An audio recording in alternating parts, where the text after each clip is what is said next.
आज हम class 11th का चैप्टर नंबर फर्स्ट जिसका नाम है सेट को करने वाले हैं। जिसका आज हम इंट्रोडक्शन केवल पढ़ेंगे। क्या पढ़ेंगे? इंट्रोडक्शन। एक्सरसाइज अगले पार्ट में करेंगे, इस वाले पार्ट में केवल इंट्रोडक्शन पढ़ेंगे। जब इंट्रोडक्शन पढ़ लेंगे तो एक्सरसाइज हमसे बहुत आसानी से हो जाएगा। तो पहले हम यहाँ पे इंट्रोडक्शन इसका पढ़ते हैं ताकि हमारा एक्सरसाइज 1.1 बहुत आसानी से हो जाए। तो इंट्रोडक्शन में हम सबसे पहले ये जान लेते हैं सेट होता क्या है। सेट क्या होता है? सेट सेट किसे कहते हैं? सेट एक कलेक्शन होता है किसका? ऑब्जेक्ट का। ऐसे ऑब्जेक्ट का कलेक्शन होता है जो वेल डिफाइंड हो। यानी कि जो सेट होता है, सेट, ए सेट ऐसे लिखें अगर, a set is a is a well defined collection, well defined collection collection of object. यानी कि ऐसे ऑब्जेक्ट का कलेक्शन लेना है जो क्या हो? वेल डिफाइंड हो। यानी कि एग्जांपल से अगर समझें, एग्जांपल अगर हमसे पूछ लिया, अगर हमको अगर सेट बताना है कि क्या वावेल्स जो इंग्लिश अल्फ़ाबेट के वावेल्स होते हैं क्या वे सेट हैं, तो अगर हम उसको चेक करें कि ये वावेल्स डिफाइन कर सकते हैं कि नहीं कर सकते हैं, तो क्या चेक करना है? Vowels in English alphabet. अब चेक करें वावेल्स जो है इंग्लिश अल्फ़ाबेट के, क्या ये इसके अंदर जो भी ऑब्जेक्ट आने वाले हैं वह डिफाइंड हैं? तो हाँ, डिफाइंड है। उसको बता सकते हैं कि जो ऑब्जेक्ट आने वाले हैं इसके अंदर, जैसे ए, ई, आई, ओ, यू, ये क्या हैं? ये वावेल्स हैं इंग्लिश अल्फ़ाबेट के। अब इसको हम डिफाइन कर सकते हैं, बता सकते हैं कि कौन कौन वावेल्स हैं जो आते हैं इंग्लिश अल्फ़ाबेट में। तो ये इसका एक सेट बना सकते हैं, जो एक कलेक्शन है इसका हम सेट बना सकते हैं। यानी ए, ई, आई, ओ, यू का क्या बना सकते हैं? एक सेट बना सकते हैं। तो इसको एक सेट के फॉर्म में लिख सकते हैं। क्यों? क्योंकि इसको हम डिफाइन कर सकते हैं वावेल्स को। तो ये क्या हो गया? सेट हो गया। अगर एक और एग्जांपल लिया जाए, अगर नंबर लिया जाए, नेचुरल नंबर लिया जाए, नेचुरल नंबर और वो कैसा होना चाहिए? वह 3 से ग्रेटर देन होना चाहिए। और अगर नेचुरल नंबर एक्स है, कोई एक्स नेचुरल नंबर है और वह 3 से ग्रेटर देन हो और लेस देन हो 10 से, तो क्या इसको डिफाइन किया जा सकता है? एकदम डिफाइन किया जा सकता है। लिख सकते हैं 3 से बड़ा और 10 से छोटा जितने भी नेचुरल नंबर हैं लिख सकते हैं। क्या क्या हो सकता है? 3 के बाद 4 हो सकता है, 5 हो सकता है, 6 हो सकता है, 7 हो सकता है, 8 हो सकता है और 9 हो सकता है। 10 नहीं होगा, 10 से छोटा और 3 से बड़ा।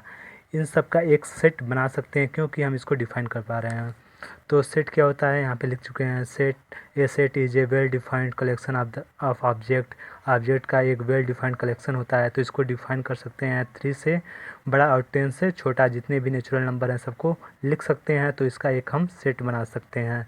अगर बात करें एग्जाम्पल नंबर, ये फर्स्ट था, ये सेकेंड। अब एग्जाम्पल नंबर थर्ड की बात करें, थर्ड जो थर्ड एग्जाम्पल है, word of school letter. Word of SCHOOL, school letter. तो स्कूल लेटर्स के वर्ड को, जो वर्ड्स हैं उनको डिफाइन कर सकते हैं, लिख सकते हैं। जैसे एस इसका वर्ड है, सी भी इसका वर्ड है, एच भी इसका वर्ड है, ओ भी है और एल भी है। इसको डिफाइन कर सकते हैं। तो हम इसका एक सेट बना सकते हैं। इसको डिफाइन कर दिए तो इसका सेट हम बना सकते हैं। तो ये भी क्या है? एक सेट हो सकता है। यहाँ पे ओ डबल बार है, डबल ओ है, तो इसका एक सिंगल ओ इसमें लिख सकते हैं क्योंकि यही तो ओ डबल बार रिपीट हो रहा है। ये अल्फ़ाबेट का जो ओ है वो यहाँ पे डबल बार रिपीट होता है, तो इसको एक सिंगल बार लिखेंगे यहाँ पे, ठीक है। उसके बाद अगर हम बात करें एग्जाम्पल नंबर 4 की, एक एग्जाम्पल और देख लेते हैं फिर ये ख़त्म हो जाएगा। एग्जाम्पल नंबर 4 है solution of equation. Solution of the equation equation, एक इक्वेशन है उसका सॉल्यूशन बताना है, क्या इसको डिफाइन कर सकते हैं, और अगर डिफाइन कर पा रहे हैं इसको, इसके सॉल्यूशन को, तो इसका हम सेट बना सकते हैं। तो इसका सॉल्यूशन तो हम निकाल सकते हैं आराम से, तो डिफाइन भी हो जाएगा। ठीक है, तो निकालते हैं, कैसे निकालेंगे। एक्स स्क्वायर 6 है, ये 2 और 3 का मल्टीप्लाई करेंगे तो होगा +6, और इन दोनों को ऐड करेंगे तो 5 होगा। ठीक है, तो क्या हो सकता है 2x - 3x और +6 = 0। अब इसका सोल्यूशन निकाल सकते हैं आराम से, x कॉमन लेंगे, x - 2, फिर यहाँ पे क्या करेंगे -3 कॉमन ले लेंगे, तो क्या होगा x, और ये -3 × 2 = 6 = 0। यहाँ से क्या होगा x - 2, दोनों साइड कॉमन है, कॉमन हो गया, बचा क्या x - 3। तो इसका सोल्यूशन क्या होगा, या तो x + 2 0 हो, या x - 3 0 हो। तो यहाँ से x की 2 वैल्यू आने वाली हैं, एक x बराबर -2, ये -2 है, यहाँ पे क्या है -2, तो यहाँ पे आने वाला है x बराबर +2, और ये x बराबर यहाँ से +3, ये -3 है, उधर जाएगा तो +3। तो इसका सोल्यूशन क्या होगा 2 और 3, और इसको डिफाइन कर सकते हैं, यहाँ से निकाल सकते हैं, तो इसको अभी एक सेट हम बना सकते हैं। अगर बात किया जाए टॉप 5 बैटमैन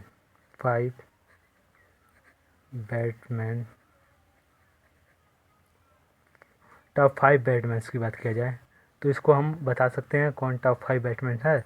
इसको डिफाइन नहीं कर सकते, इसको हम बता नहीं सकते कि टॉप 5 बैटमैन कौन सा है, कौन है। या फिर हमसे पूछ दिया जाए टॉप 3 PM ऑफ इंडिया, ये भी नहीं बता सकते कौन टॉप 3 PM है, तो इसको भी डिफाइन नहीं कर सकते, ये भी नहीं बता सकते। तो इसका और इसका सेट हम बना नहीं सकते, क्योंकि इसको डिफाइन नहीं कर पा रहे हैं कि टॉप 5 बैटमैन कौन है और टॉप 3 PM ऑफ इंडिया कौन है। तो इसको डिफाइन नहीं कर पा रहे हैं, तो इसका हम सेट नहीं बना सकते, और ये सेट नहीं हो सकता, इसका कलेक्शन सेट नहीं हो सकता, क्योंकि इसको हम डिफाइन नहीं कर पा रहे हैं। अब हम बात करते हैं सेट को लिखते कैसे हैं। अब हम बात करने वाले हैं किसी सेट को कैसे रिप्रेजेंट करते हैं, यानी किसी सेट को कैसे लिखते हैं। ठीक है, तो अगला जो होगा वह क्या होगा, representing of A set. Representing of set, set को किसी कैसे रिप्रेजेंट करेंगे। ठीक है, तो इसका 2 मेथड होता है। अगर पहले मेथड की बात करें तो ये होता है रोस्टर फॉर्म। कौन सा form, roster form, roster form. और दूसरा मेथड होता है set builder form, set builder form. ये 2 फॉर्म होता है किसी सेट को रिप्रेजेंट करने का। ठीक है, दोनों का अलग अलग मेथड होता है। ठीक है, पहले हम रोस्टर की बात करेंगे, फिर सेट बिल्डर की बात करेंगे। तो रोस्टर में क्या होता है, जब भी हम सेट का कोई नेम देते हैं, ठीक है, तो उस नेम को कैपिटल अल्फ़ाबेट में लेते हैं। जैसे कि सेट ए, सेट बी, तो इसमें जो ए बी होगा वो क्या होगा, कैपिटल लेटर होगा। ठीक है, तो जो नेम लेते हैं यानी denoted by capital letter, name जो होता है, नेम किसका, सेट का। ठीक है, डिनोटेड बाय कैपिटल लेटर। ठीक है, जो भी नेम डिनोट करेंगे, कोई भी नेम लेंगे वो कैपिटल लेंगे। जैसे सेट ए ऐसे लिखेंगे, ठीक है, सेट बी ऐसे लिखेंगे, ऐसे नहीं लिखेंगे। सेट स्मॉल ए नहीं लिखेंगे, इस तरह नहीं लिखेंगे, सेट स्मॉल ए, ये गलत होगा। ठीक है, सही क्या होगा, कैपिटल लेटर में लिखेंगे, सेट ए, सेट बी, ऐसे डिनोट करेंगे। एग्जाम्पल है। ठीक है, ऐसे सेट ए स्मॉल ए नहीं लिखेंगे, या फिर सेट स्मॉल बी ऐसे डिनोट नहीं करेंगे, स्मॉल बी इस तरह डिनोट नहीं करेंगे। जब भी डिनोट करेंगे वह क्या होना चाहिए, कैपिटल लेटर। जैसे यहाँ पे लिखे हैं सेट ए, सेट बी। ठीक है, यहाँ तक समझ में आया। फिर इसको, इसमें जो एलिमेंट होते हैं, इसके जो सेट के जो ऑब्जेक्ट होते हैं जिसका कलेक्शन हम बनाए हैं, ठीक है, उसी को कहते हैं एलिमेंट। जैसे कोई सेट लिखे हैं, अगर उसमें मान लें अल्फ़ाबेट लिए हैं, अल्फ़ाबेट नहीं वावेल्स लिए हैं, ए ई आई ओ, ये वावेल्स होते हैं। इसका अगर हम सेट बनाएं तो ए ई आई और यू जितने भी वावेल्स हैं उनका क्या होगा, जो कलेक्शन होगा वही जो ए ई आई ओ यू हो रहे हैं वही उसके क्या कहलाएंगे, एलिमेंट कहलाएंगे। या उसको ऑब्जेक्ट भी कर सकते हैं, सेट का ऑब्जेक्ट, या मेंबर ऑफ सेट भी कर सकते हैं, कुछ भी कर सकते हैं, ठीक है। तो उसी को ऑब्जेक्ट बोलते हैं। तो जितने भी ऑब्जेक्ट या एलिमेंट या मेंबर ऑफ सेट हैं उनको हमेशा कर्ली ब्रैकेट में दिखाया जाता है। किसमें? कर्ली ब्रैकेट में। तो वही लिखने वाले हैं यहाँ पे। ऑल ऑब्जेक्ट जो होता है जिसका कलेक्शन हम बनाए हुए हैं सेट लिखने के लिए, ऑल ऑब्जेक्ट, या फिर इसको कह सकते हैं एलिमेंट कहते हैं, एलिमेंट, या फिर इसको मेंबर ऑफ सेट जो भी कहना चाहें कर सकते हैं। ऑब्जेक्ट एलिमेंट को जो शो करना होता है, शो इन कर्ली ब्रैकेट, किस में दिखाते हैं? कर्ली ब्रैकेट में। कर्ली ब्रैकेट, कर्ली ब्रैकेट कैसा होता है? ऐसे, इस तरह, ऐसे कर्ली ब्रैकेट होता है, इसमें इसको शो करते हैं।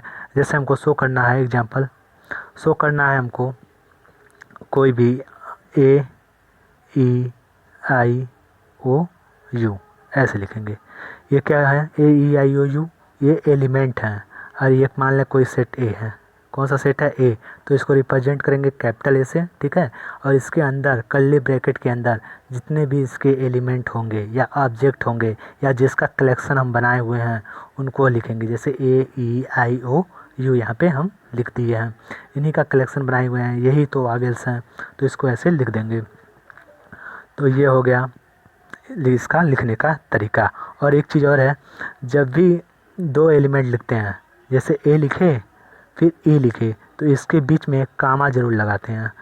एक एलिमेंट के बाद कामा लगाते हैं, ठीक है। एक एलिमेंट लिखना है फिर उसके बाद कामा लगाना है, फिर दूसरा एलिमेंट लिखना है, लगातार नहीं लिखेंगे। ऐसे लिखते हैं तो गलत हो जाता है।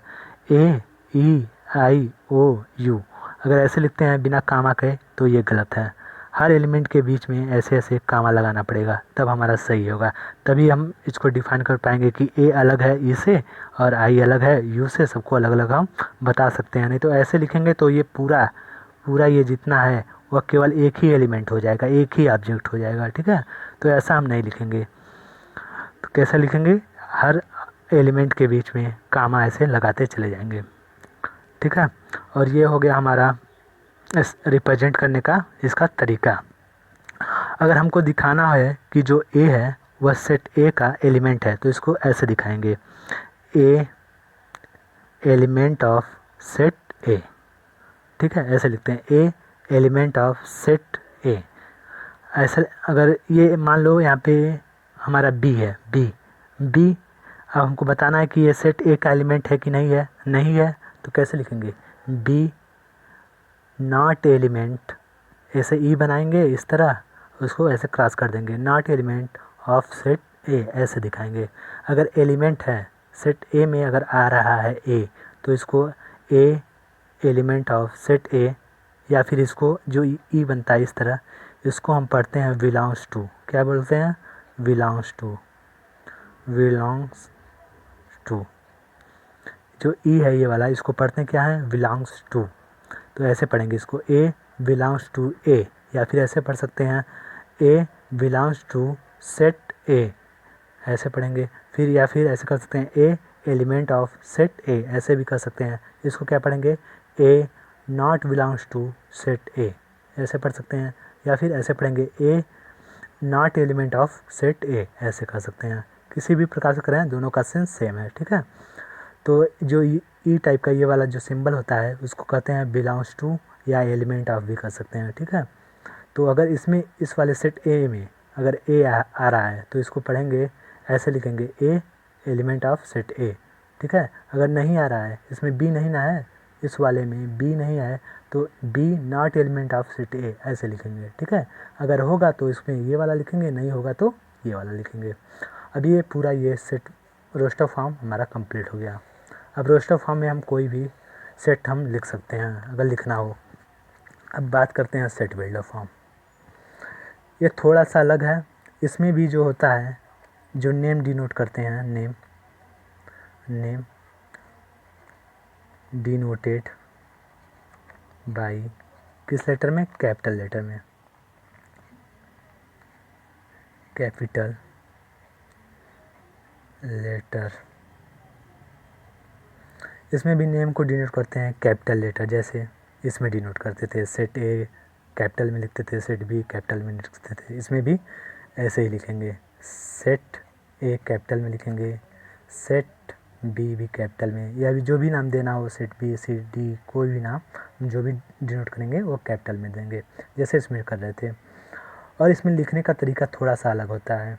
जैसे हमको लिखना है यहाँ पे जो ए है, जो यहाँ पे लिखे हैं एग्जाम्पल में ए सेट, और इसको कैले ब्रैकेट में लिखे हैं AEIOU, तो इसको हम एक डिफिनीशन के फॉर्म में लिखेंगे, ठीक है। जैसे इस तरह इसको रिप्रेजेंट करना है और सेट बिल्डर फॉर्म में, तो ऐसे लिखेंगे, सेट नाम दे दिए ए, ठीक है, ये सेट नाम दे दिए, उसके पास लिखेंगे यक्स सच डैट यक्स, ठीक है, यक्स सच डैट यक्स, यानी यक्स कोई भी एलिमेंट हो सकता है इस सेट का, ठीक है, वह यक्स सच डैट यानी संबंधित है, यानी संबंध रखता है। अब इसके बारे में लिख देंगे यक्स क्या है, ठीक है, यक्स सच डैट यक्स, ये वाली बिंदी को जब ऐसे लगाते हैं इसको सच डैट पढ़ते हैं, ठीक है, क्या पढ़ेंगे इसको, सच that x such that x. और यक्स के बारे में लिख देंगे क्या है, वावेल्स ऑफ इंग्लिश अल्फ़ाबेट, तो लिख देंगे x such that x vowels, vowels in English alphabet, English alphabet, alphabet पूरा यहाँ पे लिख देंगे, x such that x vowels in English alphabet.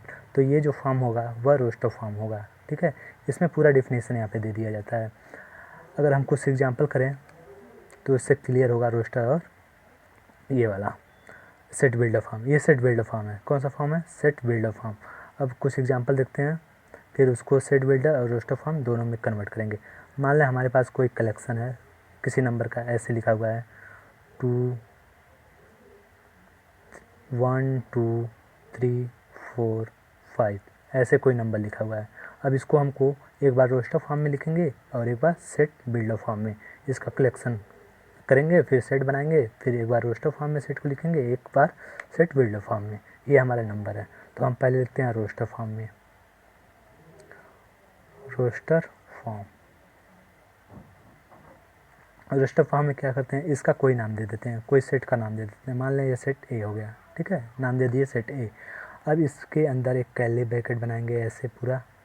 अब इस कर्ली ब्रैकेट के अंदर जितने भी एलिमेंट हैं, यानी जिसका कलेक्शन लिए हैं, जो भी ऑब्जेक्ट है, उस सब को लिखेंगे कामा के साथ, जैसे 1 कामा 2 कामा 3 कामा फिर 4 फिर 5। ये हमारा क्या हो गया, रोस्टर फॉर्म। क्या किए, इसका एक सेट कलेक्शन बनाना है, सेट बनाना है, तो सेट का एक नाम दे दिए ए, फिर उसके बाद इस कर्ली ब्रैकेट में इन पूरे एलिमेंट को लिख दिए। ये बहुत आसान है, कर लेंगे। फिर अगर हम इसी को, अगर हमको सेट बिल्डर फॉर्म में लिखना है, किसमें, सेट बिल्डर फॉर्म। अब इसमें इसकी प्रॉपर्टी बतानी पड़ेगी, ठीक है, इसकी प्रॉपर्टी बतानी पड़ेगी, ये क्या चीज़ है। तो इसको लिखेंगे ए इक्वल टू, फिर x such that x, x such that x. अब इस यक्स जो है वह एलिमेंट होता है इस सेट का, ठीक है। अब इसकी प्रॉपर्टी बतानी है कि जो एलिमेंट है इस सेट की वह क्या है, ठीक है। तो अब लिखेंगे यक्स सच डैट यक्स, और ये रियल नंबर है सभी, 1 2 3 4 5, कहाँ तक, 5 तक। X such that x is real, real नहीं natural number, natural number, number जो यक्स है वो क्या है, नेचुरल नंबर है। 1 2 3 4 5, जहाँ से काउंटिंग शुरू करते हैं, 1 से काउंटिंग शुरू करते हैं, जहाँ से काउंटिंग शुरू करते हैं वो सब क्या होता है, नेचुरल नंबर। तो यहाँ से काउंटिंग शुरू हुआ 1 2 3 4 5, ये सब क्या है, नेचुरल नंबर। तो लिखेंगे x such that x is natural number, और इसका प्रॉपर्टी बता देंगे कि कहाँ तक है, नेचुरल नंबर है, और यहाँ पे कामा देंगे जो एक या एक से बड़ा, ठीक है। यक्स 1 हो सकता है या 1 से बड़ा, लेकिन छोटा है और बराबर है किसके, 5 से। ऐसे लिख सकते हैं। इसका कई कई तरह से लिख सकते हैं, ऐसे भी लिख सकते हैं इसको, x that x is natural number, 1 या 1 से बड़ा और 5 से छोटा, या फिर ऐसे भी लिख सकते हैं आप, इसको ऐसे भी लिख सकते हैं, A equal to x that x is natural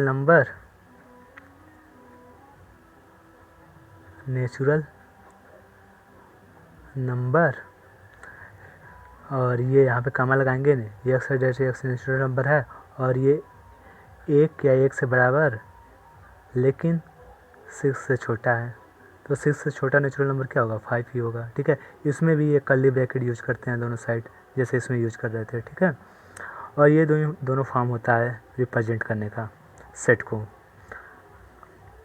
अब इसका कुछ एग्जांपल यहाँ पे भी हो गया, देख लिए दोनों टाइप का।